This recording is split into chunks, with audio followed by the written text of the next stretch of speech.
قال رسول الله صلى الله عليه وآله وسلم الدنيا خلقت لكم وأنكم خلقتم للآخرة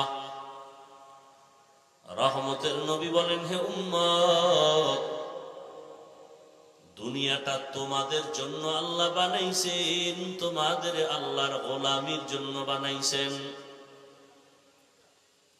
দুনিয়া আপনার আমার গোলাম, আপনি আমি আল্লাহর গোলাম।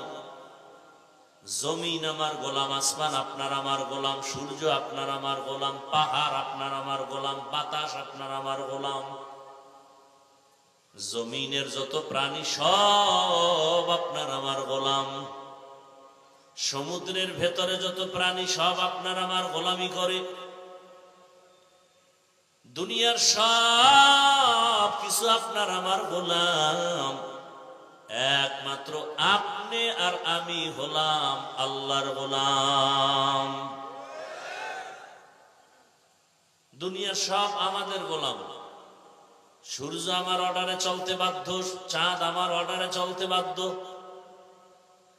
চলে না কেন? যদি কেউ প্রশ্নকারী প্রশ্ন করিয়েই বসে, হাফিজ ভাই সূর্য আপনার কথা শুনবে নি? আমি বলবো হ্যাঁ শুনবে। আমি হাফিজেরটা যদি বলেন শুনে না, আমি বলবো আমি আল্লাহরটা শুনি না, এই জন্য সূর্য আমারটা শুনে না। কি? কিন্তু জমিনে বহু ইতিহাস আছে, বলার সময় নাই। আল্লাহর পেয়ারা বান্দা, আসরের নামাজের টাইম হয়ে গেছে, নামাজে দাঁড়াবেন। টাইম হইয়াই যায় নাই, নামাজ পড়বে, মসজিদ খুঁজতে খুঁজতে মসজিদ পায় না। টাইম শেষের দিকে সূর্য ডুবে যাবে যাবে ভাব। আল্লাহর কাছে দোয়া করতেছেন, আল্লাহ আসরের নামাজ যেন কাজা হয় না যায়। জীবনে নামাজ কাজা হয় নাই, জীবনে আমার তাকবীরুল্লাহ ছুটে নাই। হিসাবে দেখে সূর্য 5 মিনিটে ডুবে যাবে, কিন্তু ওযু বানাইয়া 4 রাকাত নামাজ পড়িয়াও দেখে সূর্য আগের জায়গায় আছে।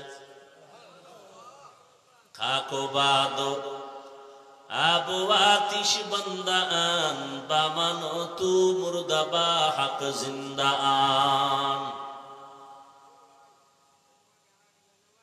দুনিয়ার সব আপনার আমার গোলাম। ছোট একটা উদাহরণ দেই।